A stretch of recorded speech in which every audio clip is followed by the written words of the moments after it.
പ്രഥമൻ ഇഷ്ടപ്പെടുന്നവർക്ക് വേണ്ടിയിട്ടുള്ള ഒരു വീഡിയോ ആണ് കേട്ടോ ഇത്. എനിക്ക് അടപ്രഥമനെക്കാട്ടിലും കുറച്ചും കൂടി ഇഷ്ടം ചെറുപയർ കൊണ്ട് ഉണ്ടാക്കുന്ന പ്രഥമനാണ് കേട്ടോ.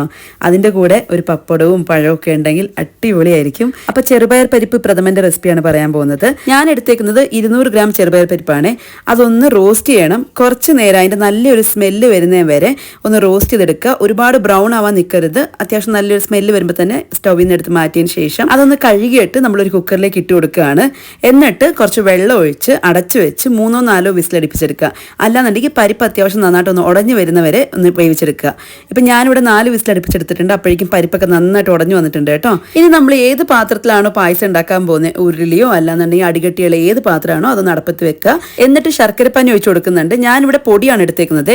ഏകദേശം 350 ഗ്രാം തൊട്ട് 400 ഗ്രാം വരെ പൊടി എടുത്തിട്ടുണ്ട്. അതിനകത്തേക്ക് ഒരു 1/2 കപ്പ് വെള്ളം ഒഴിച്ച് നന്നായിട്ടൊന്ന് മെൽറ്റ് ആക്കിയതിന് ശേഷം അത് സ്ട്രെയിൻ ചെയ്ത് നമ്മൾ ഈ പാത്രത്തിലേക്ക് ഒഴിച്ചു കൊടുക്കുന്നുണ്ട്. ഇതിൻ്റെ കൂടെ തന്നെ നമ്മൾ വേവിച്ച് മാറ്റി വെച്ചേക്കുന്ന പരിപ്പും കൂടി ചേർത്തിട്ട് എല്ലാം നന്നായിട്ടൊന്ന് ഇളക്കിയതിന് ശേഷം ഏറ്റവും ലോ ഫ്ലെയിമിൽ വെച്ചിട്ട് ഒരു 5 തൊട്ട് 8 മിനിറ്റ് വരെയൊക്കെ ഒന്ന് തിളപ്പിച്ചെടുക്കുക. അല്ലാന്നുണ്ടെങ്കിൽ കുറച്ചൊന്ന് കുറുകി വന്നോട്ടെ, അതുവരെ ഒന്ന് തിളപ്പിച്ചെടുക്കുക. അത് കഴിഞ്ഞിട്ടാണ് നമ്മൾ ഇതിലേക്ക് പാല് ചേർത്ത് കൊടുക്കുന്നത്, തേങ്ങാപ്പാൽ ചേർത്ത് കൊടുക്കുന്നത്. 2ാം പാലാണ് ചേർത്ത് കൊടുക്കുന്നത്. ഞാനിവിടെ 3 കപ്പ് 2ാം പാൽ ചേർത്ത് കൊടുക്കുന്നുണ്ട്. അത് കഴിഞ്ഞിട്ട് ലോ ഫ്ലെയിമിൽ വെക്കുക. എന്നിട്ട് വീണ്ടും ഒരു 8 തൊട്ട് 10 മിനിറ്റ് വരെ ഒന്ന് തിളപ്പിച്ചെടുക്കണം.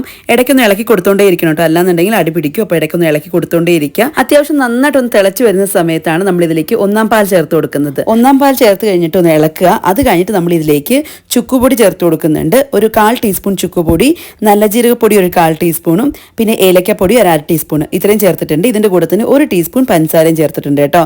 എന്നിട്ട് നമ്മളെല്ലാം നന്നായിട്ടൊന്ന് ഇളക്കി ഒന്ന് ചെറുതായിട്ട് ബോയിലായി വരണം. ഒരുപാടിട്ട് തിളപ്പിക്കരുത്, ജസ്റ്റ് ഒന്ന് ബോയിലായി വന്നാൽ മതി.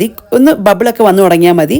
ആ സമയത്ത് നമ്മൾ ഇതിലേക്ക് നെയ്യിൽ വറുത്തെടുത്തേക്കുന്ന കാഷ്യൂനട്ട്, മുന്തിരി, തേങ്ങക്കൊത്ത് ഇത്ര ഇട്ട് കൊടുത്തു കഴിഞ്ഞാൽ നമ്മുടെ പ്രഥമൻ റെഡിയാണ് കേട്ടോ.